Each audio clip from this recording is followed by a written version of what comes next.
Você está ouvindo ao Prototipando, um podcast da Ensaio Lab.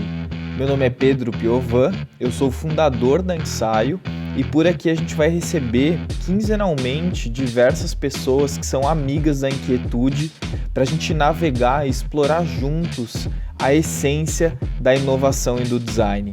Então fica à vontade para ouvir esse podcast e vamos junto nessa. Fala galera, bom dia, boa tarde, boa noite. Sejam muito bem-vindos a mais um episódio do Prototipando.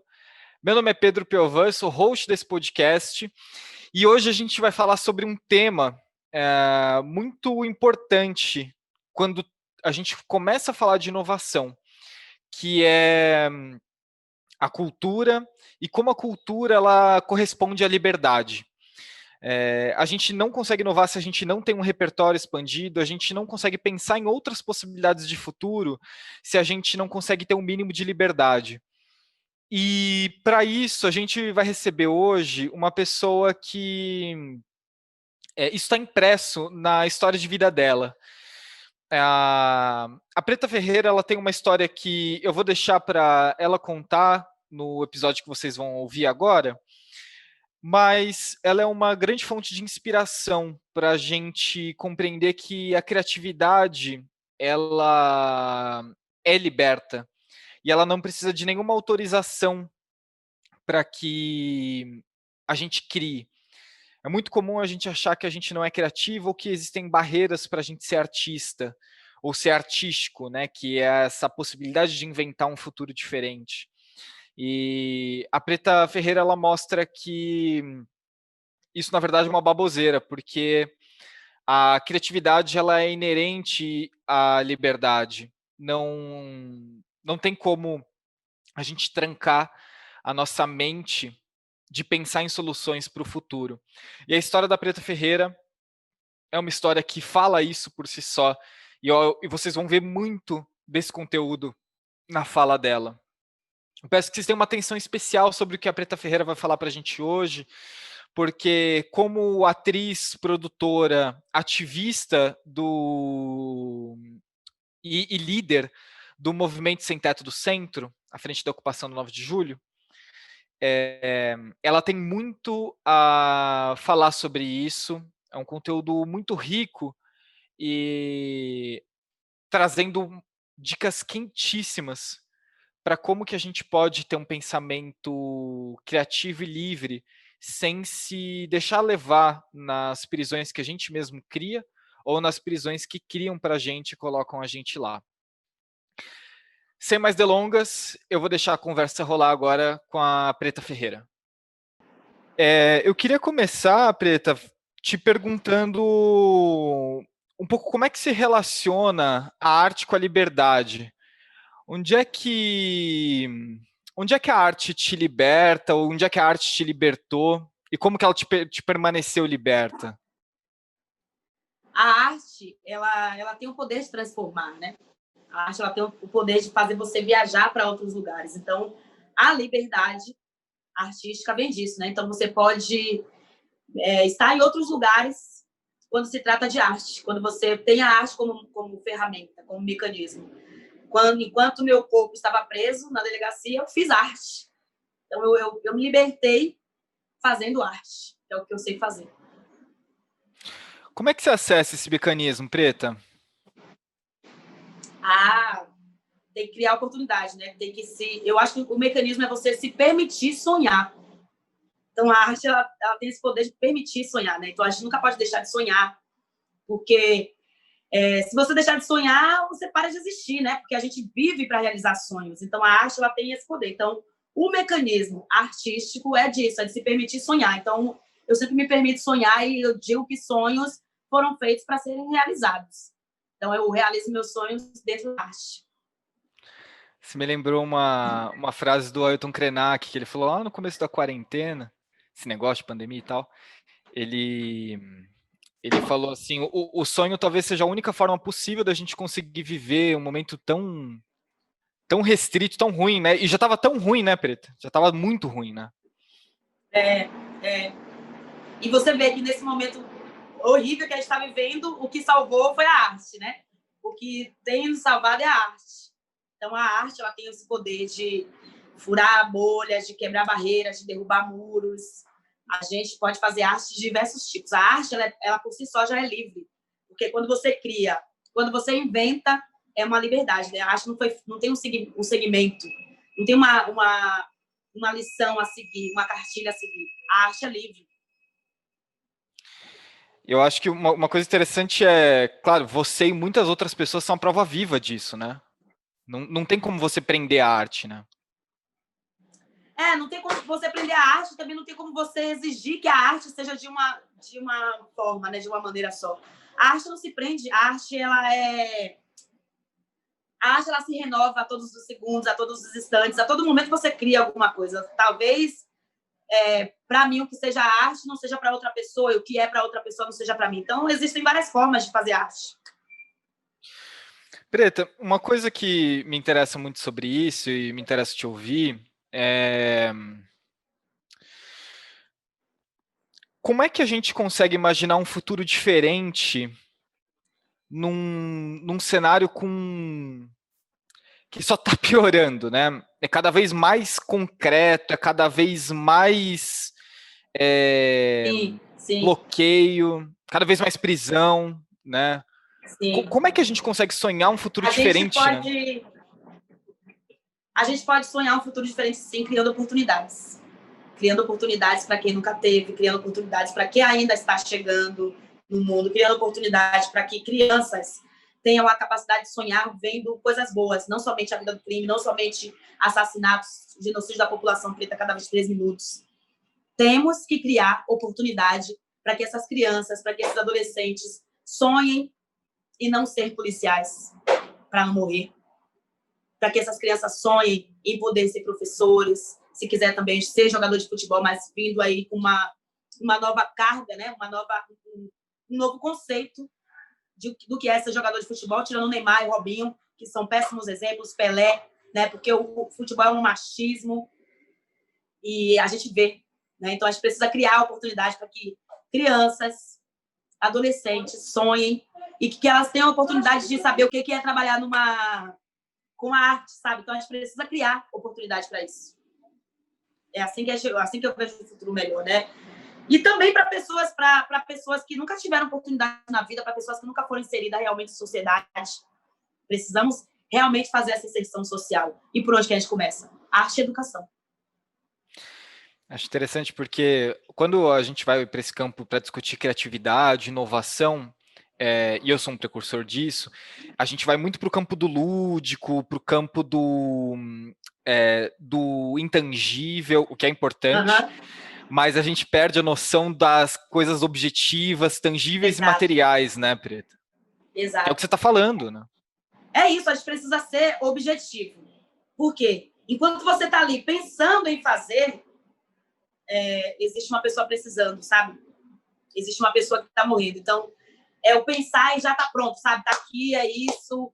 E colocar e trabalhar isso nas pessoas, né? Por que eu digo trabalhar isso? Porque nem elas mesmas sabem que elas são artistas. Então, você precisa incentivar essas pessoas à arte. Todo brasileiro é artista. Eu faço todos os domingos a live do Povão e vem gente do mundo todo, gente do Brasil todo, e vários artistas fodas que não têm oportunidade. Então, a live do Povão é justamente para criar essa oportunidade, para as pessoas se conectarem, se conhecerem, mostrar sua arte. E é uma ponte, né? O Preta, uma coisa que eu acho legal na tua fala é que é sobre mudar as coisas objetivas, né? E aí, quando a gente começa a falar sobre mudar essas questões objetivas, a gente tem um risco grande da gente se individualizar muito, né? Então, eu vou cuidar da pauta da... Não existe, não tem como ser individual, porque nenhuma luta anula a outra. Não existe cuidar somente de uma pauta. Não tem como. Não tem, porque você vai se fechar num mundinho que é só seu e aí você não vai acabar não conseguindo nada. Ninguém faz luta sozinho. E nenhuma luta anula a outra. A necropolítica são diversos braços. E cada uma dessas lideranças luta por uma coisa, para quebrar um desses braços. O que a gente tem que fazer? Unificar as nossas forças, as nossas lutas, lutar juntas para que possamos nos fortalecer. Não tem como eu fazer luta sozinha, porque a moradia não é somente minha, a arte não é somente minha, A música não é somente minha, o cinema não é somente meu. Então, a gente tem, todo mundo precisa de todo mundo. Não há como unificar lutas. Boa, boa. Como é que a ocupação ela nutre isso, Preta? Eu queria te ouvir um pouco sobre isso. Como que eu já tive em algumas ocupações e o que eu vi foi lindo. Assim, o que eu vi foi um cenário muito incrível em termos de Bom, a criatividade, inovação. é isso, a ocupação é um polo cultural, né? Eu sou formada em publicidade e eu sempre fiz arte, e aí eu sempre fui do movimento desde criança. Então eu juntei meus dois mundos, porque, como eu acabei de falar, uma luta não anula a outra. Juntei a publicidade, o cinema, a música e o movimento social. Então a gente acabou que transformou as ocupações no polo cultural e trazendo arte e cultura para a população como um todo, não só para os moradores das ocupações, mas também para o entorno, né? Então a gente acabou criando um quilombo, um polo cultural no centro de São Paulo e que se expandiu para Nova York, Chicago, com exposições que a gente fez, né? Que fizemos e agora a gente está no MASP, sendo o acervo do MASP. Então a arte das ocupações, a arte urbana é uma arte contemporânea, é uma coisa, é uma inovação que nunca se teve aqui no Brasil. A gente nunca viu isso. E o movimento MSTC teve essa coragem, peitou e criou, junto com os artistas, para que também quebrasse um pouco desse preconceito, né, de pessoas que não conheciam o que era movimento de moradia, porque a TV só mostra isso, aquele lado ruim, né? Para quem não conhece, existem movimentos éticos e movimentos não éticos. Então, existia uma camada de preconceito social, sim, porque foi sempre isso que foi mostrado socialmente para a gente. Então, a arte libertou essas pessoas desse preconceito. Você usou Existe Ano Passado, né? Exato, exato. Interessante isso, hein, Preta? A arte acaba libertando todo mundo, né? Acaba quebrando essas barreiras. A arte é libertadora. A arte me libertou na prisão, libertou muitas outras mulheres, porque a liberdade é aqui, né? Não é o corpo. Às vezes você pode estar aqui na rua, pode estar livre, mas preso em outras coisas. Preso na mentira, preso no erro, preso no preço que vai ter que pagar porque mentiu, porque falhou com outro. Então, a gente tem que ser livre. O que fez a ocupação, ou o que faz uma ocupação ser um polo cultural fervoroso, Preta? O que faz a ocupação ser um polo cultural fervoroso é que tanto nas ocupações quanto fora das ocupações, todo mundo é artista. O que a gente faz? Aquelas pessoas da ocupação que também são artistas, trabalham seu lado artístico dentro da ocupação e acaba mesclando, juntando com pessoas que são artistas por formação. Por exemplo, eu faço muita produção de elenco. Então, eu levo as pessoas da ocupação para serem artistas, para serem atores, atrizes. Então, isso é juntar os dois mundos, né? Então, a arte, ela está em todos os lugares. Todos os lugares que eu olho, eu vejo arte. Eu extraio a arte da pedra, meu irmão. Tudo que eu vejo para mim é arte. Então, eu acabo juntando os dois mundos. Já formei muito artista, muitos atores, cantores. Agora mesmo coloquei um garoto da ocupação para fazer um jingle, que ele não acreditava. Falei, você vai fazer o jingle. Ele fez o jingle, sabe? Então, é isso. Acreditar e criar mecanismos. Não basta somente acreditar, né? Tem que criar mecanismos, criar oportunidade para essas pessoas. Por quê? A gente vive num país que tira recursos de educação, que não investe em arte, que acha que cinema, que música, na verdade, ele sabe que é uma ferramenta muito poderosa. Então, em todas as épocas que o Brasil esteve em crise, o que mais foi atacado foi o cinema, foi a arte como um todo, né? A cultura como um todo e a educação. Por quê? Liberta a gente. Quando você escuta uma música que te ensina sobre necropolítica, você acaba se libertando através da música. Então, por isso que eles querem acabar com a arte. Então, a gente precisa criar mecanismos. Inspiradora, Preta. Inspiração. Então, é isso, né? A gente tem que... eu falo muito assim, o que você está esperando para fazer, né? Então, tem que ser esse exemplo. Vamos ser exemplo. Né? Tava numa palestra com o Dexter, a gente falou muito sobre isso. Eu falei, já que a gente quer criar um novo modelo, já que a gente tem uma outra expectativa, por que não sermos o exemplo para outras pessoas seguirem? Me fala um pouco mais desse modelo, Preta. Fiquei interessado nisso. E como que você vê que são os primeiros passos para a gente chegar nesse novo modelo? Não tem uma receita. Se alguém me pede um trabalho, me pede uma produção, ou me pede uma música, me pede alguma coisa, eu penso onde eu vou encaixar fulano tal, que eu já vi artista tal, como que eu vou encaixar nesse trabalho, como que eu vou reproduzir ou aumentar o alcance, trazendo outras pessoas, agregando outras pessoas, porque não se trata de mim. A arte não é minha, a arte é nossa. Então, eu tenho muito esse negócio de olhar os artistas aqui, os artistas ali, porque para encaixar nos trabalhos certos. Quando me pedem produção de elenco, te juro, eu faço em uma semana, porque eu já sei os personagens certos. Eu leio o roteiro, eu falo, isso aqui, fulano de tal, parece com isso aqui. Vamos fazer o teste. E é tipo isso, e eu vou jogando as pessoas. É isso, você tem que ter lugar, dar lugar de escuta, né? Você tem que olhar as pessoas como artistas, acreditar naquelas pessoas e criar essas oportunidades. Se vem uma oportunidade de colocar alguém para atuar, e eu sei que aquela pessoa atua, mas não é uma pessoa que tem um diploma, né? Que muitas vezes pedem, eu falo, não, eu acredito nessa pessoa. E vou lá e coloco essa pessoa para fazer. Então, a gente tem que criar esses mecanismos. Tem que... E por isso que eu sou muito cogitada para fazer elenco no cinema. Por quê? Porque eu sei, meu irmão. Uma vez me perguntaram, preciso de 50 refugiados. Papel assim, assim, assado. Peraí, deixa comigo que eu já sei. Então, é isso, né? É uma constante pesquisa de tudo relacionado à arte. Quando eu faço algum tipo de evento, eu não sou muito de chamar artista renomado. Chamo quando há necessidade, mas eu gosto muito de chamar pessoas que não são conhecidas, para que essa pessoa, esse artista renomado, acabe vendo, acabe criando uma ponte, e para que essa pessoa também tenha oportunidade, né? Então, eu sou muito de fazer isso. Para mim, todo mundo é artista. Acho que essa é a chave, né, Preta? Essa é a chave. Não tem receita de bolo, né? Eu acho isso uma coisa muito importante da gente entender, acho que talvez de uma vez por todas, né, Preta? Porque acho que todas as receitas que já foram feitas até então só trouxe pra gente onde a gente está. É isso, né? Não tem uma receita, não dá tempo de esperar, não dá tempo de esperar o bolo crescer, sabe? Então, nem que seja um pouquinho, você tem que fazer. Faça pouco, mas faça. Mas eu acho que essa também é uma outra chave importante, Preta, porque eu acho que cada vez mais, as minhas loucuras, tá? Cada vez mais a gente vai precisar estar junto dos nossos, assim, estar junto dos próximos, para que a gente, além de separar o joio do trigo, porque é uma coisa que está agora mais evidente, está encarado. Agora tá nítido, né? Não tem como.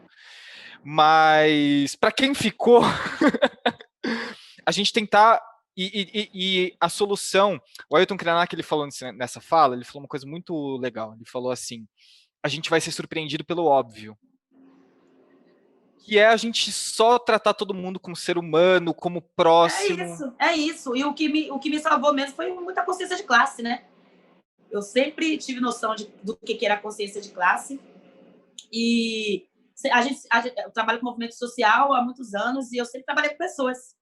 Então, para cada lugar existem pessoas boas, existem pessoas ruins. Infelizmente existe, mas a necessidade também existe, né? Então a gente tem que tratar pessoas como pessoas. Assim, tem que tratar pessoas como pessoas e dar o devido tratamento que você recebe também. Porque se eu receber pedras, eu não vou devolver com flores. Então a gente também tem que ser um pouco arredio, sabe? Porque se a gente abaixar muito a cabeça, as pessoas maldosas, elas montam na gente. Então, a gente tem que falar, peraí, meu irmão, por que tá me tratando dessa forma, entendeu? Então, você não tá do meu lado, né? Então, não tá funcionando assim. Então, se me der flores, eu vou devolver com flores. Eu ia te perguntar sobre isso. Eu ia te perguntar sobre a intolerância, porque... E aí, para a gente dar uma profundidade sobre a intolerância. Porque existe o que não dá mais para tolerar, e assim como existe o que a gente precisa... compreender então, e ouvir. Não dá tempo de ficar esperando as pessoas vestirem a camisa ainda, sabe? Para ver em qual time vai jogar. Não tá dando tempo. A cada 23 minutos, um jovem preto é assassinado. Então, não dá tempo de ver as pessoas se decidirem. O Brasil tá literalmente pegando fogo. Não é questão de intolerância, é questão de que não podemos mais nos silenciar. Ou a gente se une para acabar com essa porra, ou vai todo mundo morrer. Porque eles estão unidos. Então, a gente vai ter que se unir. Quando a gente fala de fazer luta juntos, né, a gente não precisa se amar. Não precisa morrer de amor um pelo outro, mas a gente precisa se unir contra o inimigo comum. Se respeitar, né? Acho que esse é o princípio. É o mínimo, né, Preta? É o mínimo. É o mínimo, é o É para básico. começar a conversa, né? Para começar a conversa, eu respeito. Não, eu digo muito que é isso. O seu achismo não pode vestir meu corpo. Não dá. Seu achismo não veste. Então, antes de você achar que a sua opinião serve para mim, você tem que me perguntar. Então, o achismo não pode sair vestindo todo mundo. Boa. Eu ouvi você falar isso numa entrevista. Você trouxe uma coisa muito interessante, que ainda quando você estava presa, você foi perguntada sobre o tratamento das seguranças com as mulheres presas. E eu achei uma resposta muito incrível, assim, muito bonita mesmo. Porque é sobre uma questão de princípio, né? Tem aquela história do oprimido que virou opressor, né? Tem também a história de explicar para aquelas mulheres que são as guardas, que elas, como eu disse para elas, que elas estavam mais presas que eu. Eu tenho uma vida aqui fora. Eu falei, uma hora eu vou ter que sair. Eu estou temporariamente na condição de presa. E vocês prestaram concurso para estarem presas. Então, vocês precisam tratar as pessoas bem. Porque vocês vão permanecer aqui. Eu não, eu vou sair. Quando, nessa entrevista, Preta, uma coisa que eu queria descer mais um detalhe com você, queria te ouvir, você foi perguntada sobre um medo que você tinha, e aí você disse que você tinha medo da injustiça.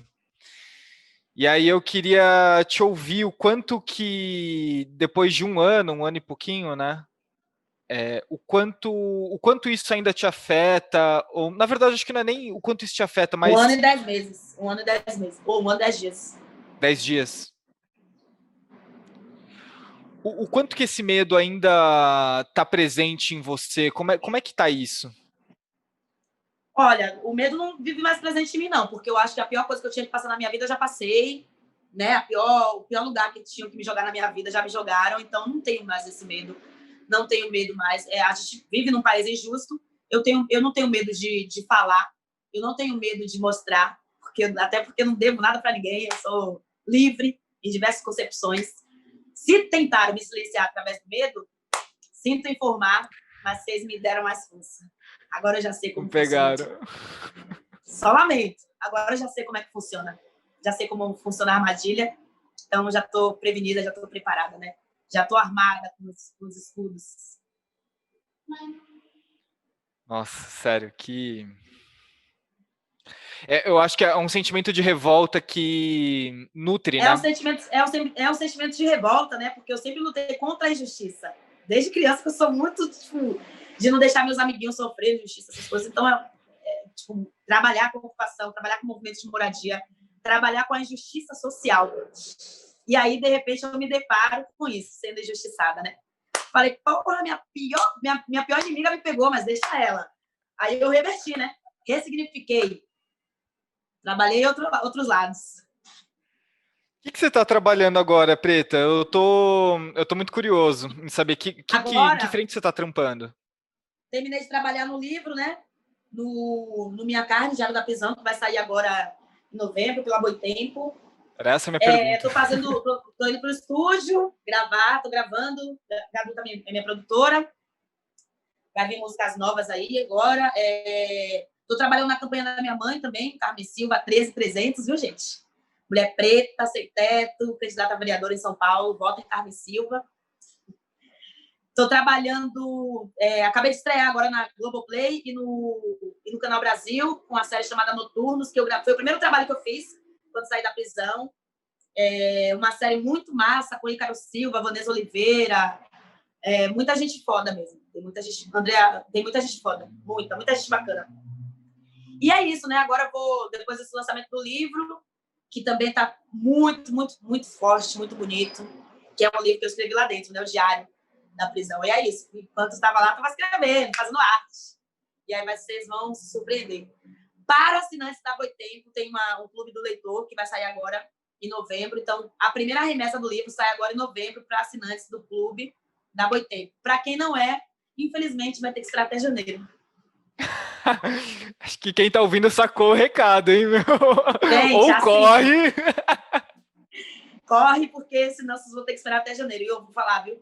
Vocês vão se surpreender com o livro. Não tem só a minha história, não fala só de mim. E não sou somente eu que escrevi. Ó, tem outras escritoras que dão seus comentários ali no livro, e pessoas muito importantes, tanto brasileiras quanto fora do Brasil. Olha só, Preta. Vamos ver se minha assinatura está em dia, hein? É melhor você verificar se sua assinatura está em dia, porque agora em novembro você recebe Diário da Prisão de Preta Ferreira em sua casa. Olha que privilégio. Olha só que forte. Que massa, que massa. É um livro que vai trazer muita força mesmo. E agora também eu vou lançar Não Perca a Sua Fé, que foi a música que eu fiz na prisão para as detentas. Ontem eu iniciei um trabalho com Patrícia Marino, que tem um trabalho muito incrível, né? Com ex-egressas. E aí agora eu sou uma das cofundadoras desse projeto, né? Eu faço parte desse projeto, faço parte das tomadas de decisões. Ela me fez esse convite, eu fiquei muito lisonjeada. Ontem eu fui lá para conhecer as ex-egressas, e aí contei a minha história, cantei essa música para ela, Não Perca a Sua Fé. Foi muito bonito, né? E falei para elas que ali não era o final da linha, que jogaram a gente no calabouço, mas que, assim como existem pessoas ruins, existem pessoas ruins, e que nada dura para sempre, né? Bem menos a maldade. Sim. Que demais, hein, Preta? Caraca, quanta coisa que você está fazendo. Muita coisa, né? E agora também iniciei um outro projeto meu, que eu tinha escrito lá dentro com as presas. E todas elas que saíram, a gente montou esse projeto juntas para fortalecer outras mulheres também que passaram por isso, né? Por essa injustiça social. Porque a prisão, ela é injusta, né? Todo preso no Brasil é um preso político. Quando não se cria oportunidade para essas pessoas, elas acabam indo para a vida do crime. Porque o crime dá oportunidade, né? Traz a oportunidade de comer, de vestir, de se sentir um ser humano, coisa que a sociedade te tira. E a pergunta que eu deixo é: como reinserir em sociedade quem nunca realmente foi inserido? Né? É muito difícil. Então, a gente precisa criar mecanismos de inserção social. Pensar nas palavras, né, Preto? Acho que tem uma coisa que a gente está fazendo, né? Um esforço que a gente está fazendo de repensar algumas palavras que a gente está usando. Repensar. Né? Repensar bastante.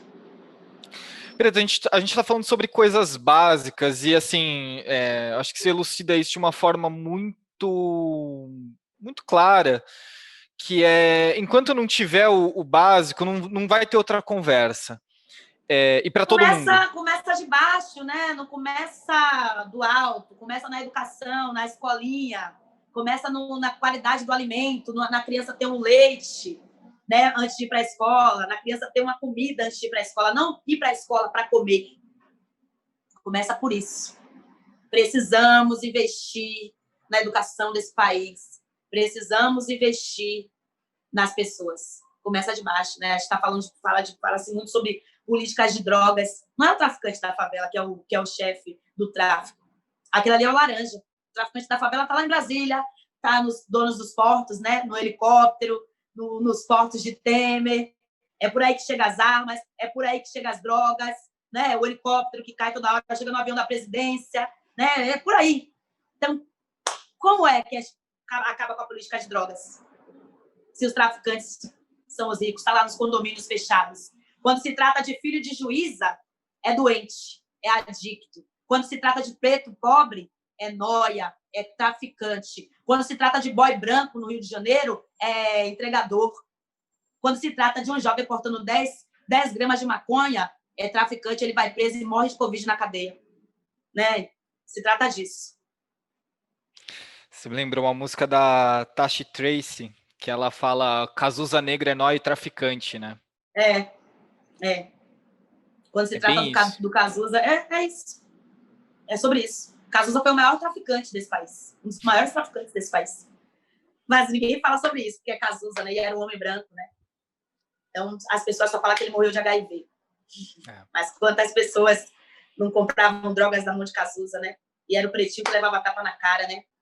E é o preto que leva tiro. É o preto que morre a cada 23 minutos. Você vê que teve um filho de uma desembargadora que foi pego num carro com drogas e armas e ele foi internado. Um rapaz de 21 anos foi pego com 10 gramas, portando 10 gramas de maconha, morreu de Covid porque o HC dele foi negado na cadeia. Rafael Braga. Renan da Penha. Eu fiz um comparativo muito foda com essas pessoas, com essa injustiça, eu conto isso no meu livro, né? E com a gente, presos injustos, presos políticos, e com o João Batista. João Batista, ele tinha um grande poder para falar com a massa, usando a arte, usando a inteligência dele, porque cada um tem um mecanismo. Renan da Penha é DJ, e um DJ foda. Rafael Braga, tipo, tem as qualidades dele. Eu sou cantora, eu sou atriz, então a gente fala com a massa, a gente fala com a base. E o que a gente fala? Na linguagem cultural, como diz Racionais, entrei pelo seu rádio, talvez você nem viu. Então a gente faz isso. Isso incomoda, né? Claro, eu fui presa sendo considerada um perigo para a sociedade. Uma coisa que eu acho incrível, Preta, eu ouvi também isso do Preto Zezé, foi o episódio passado, é que enquanto no Twitter tá todo mundo preocupado de mas isso gera impotência, ficar debatendo muito isso aprisiona a gente, assim, a rua tá correndo, tem muita coisa sendo feita, né? Que é o Mas que eu você tá acho falando. que existe uma certa elitização, né? Dos números, dos alcances. Faz meu Twitter, eu mando todo mundo tomar no cu, eu mando todo mundo se fuder, sabe? Porque a ferramenta é minha. Eu aqui não posso me silenciar, porque eu não tenho que ser bela recatada do lado, não. Eu sou da rua. Então eu tenho que falar a linguagem da rua. Não interessa o mecanismo. Se eu tô ali, eu vou falar do jeito que eu sei falar. Eu não preciso falar sobre necropolítica numa linguagem acadêmica, porque meus seguidores não são acadêmicos. As pessoas que eu quero salvar não são acadêmicas. Então eu vejo muito as pessoas vivendo de aparência em redes sociais. É uma coisa que eu não vivo. Mas você é uma figura pública. Exatamente por ser uma figura pública que eu não posso me maquiar. Pra não se fechar, né? Não ficar naquele... E se tem uma coisa que eu não sigo, é o ciclo dos outros. Eu faço a minha. Quem quiser colar, cola. Quem não quiser, eu só lamento. É isso. Preta, matou... Não, ontem eu postei sobre esse negócio das presas que eu fui, das ex-egressas que eu fui visitar, né? Sobre a questão de como reinserir em sociedade de verdade. Várias pessoas saíram do meu Twitter. Eu coloquei no Twitter. Eu falei, você que tá saindo aqui do meu Twitter porque viu falando da questão da ex-egressa, eu quero que você se foda. Sabe por quê? Eu quero que você se foda. Se tá te incomodando é porque você é uma dessas pessoas opressoras. E eu não tenho que parar a minha luta porque você tá se incomodando. Eu não posso deixar de fazer por elas. Eu não posso virar as costas pro meu povo. É para essas pessoas que eu tenho que me preocupar. Agora, o resto que saiu, número para mim, meu amigo, só quero na minha conta. Quando você estiver depositando na minha conta, vai estar ótimo. Não é na rede social, não, filho. Número é só na conta. Aumenta o número da minha conta. Vai aumentando, vai jogando. Aí sim, igual essa política de cancelamento, né? Quando minhas contas pararem de chegar em casa, aí sim vocês vão ser foda para me cancelar. Quando as contas estiverem todas pagas, aí sim, porque preto já foi cancelado demais na vida. Preto já nasceu cancelado. Não, a gente não pode cair nessa vala, né? Não caiam nessa armadilha. Estava conversando com a minha parceira hoje, assim, a gente orientar as nossas discussões pelo que está no Twitter, Facebook, isso é muito robô, distante. Né? Você vai ser mais um robô desses aí que a gente vê por aí, que a gente critica tanto, e a gente que não pode ser robô. Eu falo, tem muita gente que fala, você responde, eu respondo. Claro que eu respondo. Tem gente ali atrás que precisa ouvir. Tem gente ali atrás que precisa ser xingado. Se me xingar, eu xingo também. Mas você é uma mulher. Foda-se, mulher não xinga, não, é? Mulher tem que ficar aturando tudo calada? Não, comigo vai ter resposta. Pode ser o rei. Eu respondo todos. E o que isso tá ligado no artista, Preto? Eu quero terminar voltando para o começo. Boa. Tem muitos artistas que se maqueiam, né? Que se escondem, só mostra só o lado... as artes, o lado artístico nas redes sociais. Eu mostro para eu ser a artista que eu sou, eu tenho que ser eu mesma, então não posso fingir. Eu não posso estar atuando o tempo todo, né? Não é um papel. É a minha vida real. Então, acho que eu mostro o que eu sou mesmo. Eu sou essa artista. Se o produtor X quiser me contratar, se o diretor X quiser me contratar, eu não tenho que fingir ser o que eu não sou. Eu sou essa aqui mesmo. A história é feita de gente. Mudar meu copo e já era. A história é feita de gente, né? Não é feita de robô. não é feita de robô, exatamente. Eu acho que a gente, para quem fica muito na internet, a gente perde essa conexão, a gente perde essa noção. A gente acha que o nosso lastro está no robô, né? Não, e mostrar essa vida perfeita, essa perfeição, né? Que não tem problema nenhum. Mentira, viu, gente? Todo mundo tem problema, todo mundo caga, todo mundo peida, todo mundo come, todo mundo fede se não tomar banho. Não tem ninguém melhor que ninguém. É isso, Preta. Preta, com certeza muita gente está ouvindo a gente aqui, quer saber mais sobre você, quer saber mais sobre o teu trabalho. Com certeza vai ter gente querendo saber do teu livro. Como é que as pessoas ficam sabendo do que você está fazendo?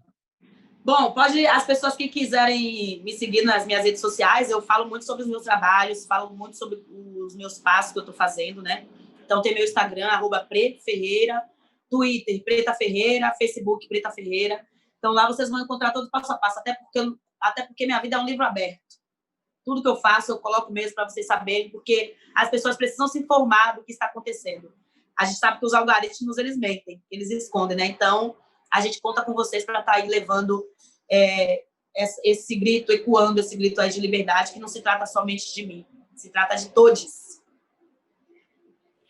Bora. Tem muita lição de casa para fazer, Preto. Tem muita lição de casa.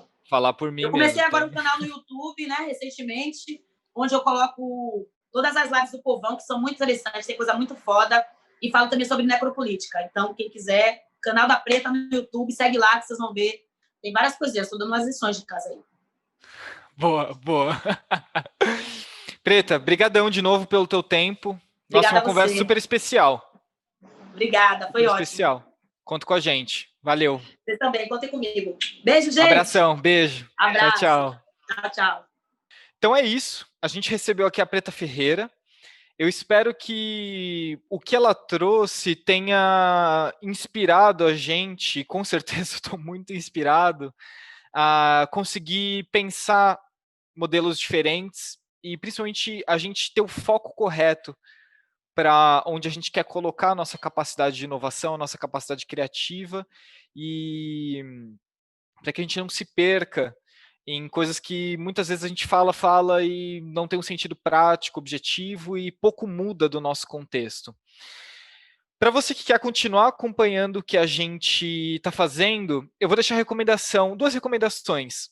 A primeira, olha o episódio passado com o Preto Zezé, se você ainda não viu, porque eu considero que existe um diálogo entre essas duas conversas, esses dois episódios, um diálogo muito sincero e muito forte sobre as questões que ambos tratam. E eu vou deixar uma segunda recomendação, que é assinar a nossa newsletter. Toda semana a gente envia algumas pílulas, algumas provocações para como é que a gente pode manter a nossa cabeça aberta e orientada à criatividade, que talvez é a única forma da gente conseguir viver num mundo que corresponde mais ao que a gente deseja de ver nele concreto. Então é isso. Demais, eu agradeço você que ficou até aqui e a gente se vê no próximo episódio. Um abraço.